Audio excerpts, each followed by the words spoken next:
Hello kids, today we are going to start Hindi class. बच्चों, आज हम हिंदी की कक्षा लेंगे। हिंदी में आज हम क्या पढ़ेंगे? मात्रा पढ़ेंगे। क्या पढ़ेंगे? मात्रा पढ़ेंगे। ये समझिए मात्रा होती किस में है। आपको मैं बता दूं, स्वर और व्यंजन हमने आपको पढ़ाया था, जिसमें आपको मैंने बताया था आ से लेके आहा तक को स्वर कहते हैं और क से लेके आज्ञा तक को व्यंजन कहते हैं। क से लेके आज्ञा तक को व्यंजन कहते हैं। किड्स, स्वर शब्द की मात्रा होती है। किसकी मात्रा होती है? जो हमारे स्वर होते हैं उनकी मात्रा होती है, और व्यंजन में मात्रा नहीं होती है। जैसे हम जब बोलते हैं क, जब हम का बोलते हैं तो उसमें आ स्वर आता है। क्या आता है? आ स्वर आता है। इसीलिए पहले ज़रूरी चीज़ होती है कि मात्राओं का ज्ञान हमें होना बहुत ज़रूरी है। हिंदी में मात्राओं का ज्ञान, स्वर, व्यंजन, इन सब चीज़ की जानकारी होनी बहुत ही ज़रूरी है। ओके किड्स, अब हम अपने क्लास को और आगे बढ़ाते हैं। आप लोग ध्यान से इस चीज़ को पढ़िए और समझिए। किड्स, मात्रा, स्वर और व्यंजन, हमने अभी आपको बताया स्वर शब्द की मात्रा होती है और व्यंजन शब्द की मात्रा नहीं होती है। स्वर कहते किसको हैं? एक बार मैं फिर से रिवीजन कर देती हूँ। स्वर कहते किसको हैं? अ, आ, छोटी ई, बड़ी ई, छोटा ऊ, बड़ा ऊ, री, ए, ओ, औ, अंग, अह। इन स्वरों की मात्राएं होती हैं। ठीक है। अब मात्रा किसकी नहीं होती है? अब ये समझिए, मात्रा किसकी नहीं होती है? हमारे अस्वर की मात्रा नहीं होती है। हमारे अस्वर की मात्रा नहीं होती है, और अन्य जितने भी स्वर हैं उनकी मात्राएं होती हैं। चलिए, अब हम आपको मात्राओं की पहचान कराते हैं। जैसा कि हमने पहले बताया कि अस्वर की मात्रा नहीं होती है। ठीक है। नेक्स्ट, आ की मात्रा स्टैंडिंग लाइन, छोटी ई की मात्रा, ये छोटी ई की मात्रा इसको कहते हैं। ठीक है। छोटी ई की मात्रा लेफ्ट हैंड साइड से लगाई जाती है। ठीक है। कहाँ से लगाई जाती है? लेफ्ट हैंड साइड से लगाई जाती है। बड़ी ई की मात्रा राइट हैंड साइड से लगाई जाती है। छोटा ऊ, बड़ा ऊ, री की मात्रा, ए की मात्रा, ए की मात्रा, ओ की मात्रा, औ की मात्रा, अंग की मात्रा और आहा की मात्रा। देखिए, इन मात्राओं के चिन्हों को आपको समझना होगा। इन मात्राओं के चिन्हों को आपको याद रखना होगा कि इन मात्राओं की चिन्ह किस साइड से लगी होती हैं, कैसी होती हैं। इनको आपको एकदम अच्छी तरीके से लर्न करना होगा। अब हम इसका अभ्यास करना आपको बताते हैं कि जब हमारे व्यंजन में ये मात्राएं लगती हैं तो उनका रूप कैसे बदल जाता है। ठीक है। देखिए, ये है क। ये क्या है? क। क क्या है? स्वर है या व्यंजन? व्यंजन है। क क्या है? व्यंजन है। क में जब हम अ की मात्रा जोड़ते हैं, छोटा अ, क्योंकि आप जानते हैं छोटे अ की मात्रा नहीं होती है, इसलिए क ये क्या हो जाएगा? सिर्फ क रह जाएगा। क्या हो जाएगा? सिर्फ क। अब देखिए, क और प्लस बड़े की मात्रा, बड़े आ की मात्रा जब जोड़ेंगे तो क्या बन जाएगा? का। क्या बन जाएगा? का।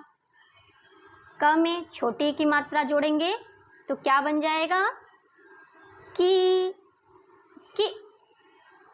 क्या बनेगा? की। बड़ी की मात्रा लगाएंगे तो क्या बन जाएगा? क स्वर की स्वर कैसा साउंड करेगा? कैसी ध्वनि निकालेगा? की। क में छोटे ऊ की मात्रा लगाएंगे तो क्या बनेगा? कु। क्या बनेगा? कु। क में बड़े ऊ की मात्रा लगाएंगे तो क्या बन जाएगा? कू। क्या बनेगा? कू। क में री की मात्रा लगाएंगे तो क्या बन जाएगा? क्री। क्या बनेगा? क्री। क में ए की मात्रा लगाएंगे तो क्या बनेगा? क में ए की मात्रा लगाएंगे तो क्या बनेगा? के। क में ए की मात्रा लगाएंगे तो क्या बनेगा? कै। क्या बनेगा? कै बनेगा। क में ओ की मात्रा को। क में औ की मात्रा कौ।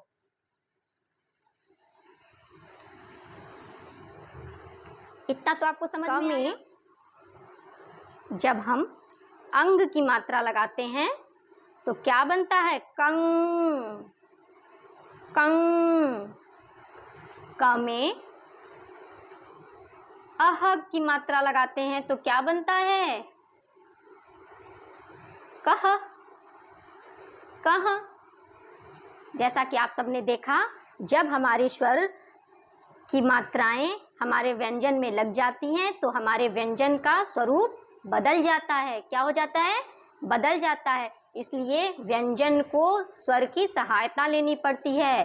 क्या लेनी पड़ती है? स्वरों की सहायता लेनी पड़ती है।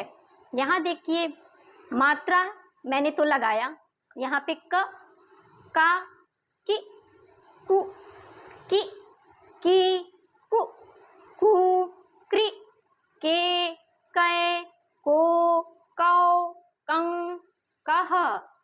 इतना आपको क्लियर हुआ? अब यहाँ पे आप कहेंगे क स्वर की जब मात्रा नहीं होती है, अ स्वर की जब मात्रा नहीं होती है, तो अब ये क्या कहलाएंगे? ये कैसे स्वर कहलाएंगे? ये स्वर अमात्रिक कहलाएंगे। अमात्रिक कहलाएंगे। अमात्रिक कहलाएंगे। अमात्रिक शब्द कहलाएंगे। क्या कहलाएंगे? अमात्रिक कहलाएंगे। और जिन स्वरों की मात्रा लग जाती है व्यंजन के साथ, वो मात्रिक कहलाते हैं। मात्रिक यानी मात्रा वाले शब्द मात्रिक, बिना मात्रा वाले शब्द अमात्रिक। अब सोचिए, बिना मात्रा वाले शब्द होते क्या हैं? देखिए, क बिना मात्रा, अमात्रिक शब्द, त्रिक शब्द। मैं यहाँ लिख करके आपको इसलिए समझा रही हूँ कि आपको और अच्छे से समझ में आए। ठीक है बच्चों, यहाँ देखिए, क प्लस ब, इसमें कोई मात्रा लगी है? नहीं लगी है। क और ब में कोई मात्रा नहीं लगी है, तो ये क्या बना? क ब, कब। ये कौन सा शब्द बन गया? अमात्रिक शब्द बन गया, क्योंकि इसमें कोई मात्रा नहीं लगी हुई है। अब यहाँ देखिए, क प्लस आ की मात्रा प्लस म। अब यहाँ देखिए, क में जब आ की मात्रा हम लगा देंगे तो ये क्या बन जाएगा? का बन जाएगा। और नेक्स्ट वर्ड क्या है? म है, तो ये क्या बन गया? काम। क्या बन गया? काम। यहाँ इसका शब्द बदल गया, इसमें मात्रा लग गई, ये अलग रूप में हो गया। इसमें मात्रा नहीं लगी तो ये अलग रूप में हो गया, मात्रिक शब्द। और इसे कहते हैं अमात्रिक शब्द। जिसमें मात्रा नहीं होती है वह अमात्रिक होते हैं, और जिसमें मात्रा होती है वो मात्रिक शब्द कहलाए जाते हैं। व्यंजन को लिखने, पढ़ने, बोलने के लिए स्वरों की सहायता लेनी पड़ती है। अगर आपको ये चैप्टर समझ में आया तो प्लीज़ एक लाइक ज़रूर करिएगा और इस चैनल को सब्सक्राइब ज़रूर करिएगा। Thank you so much.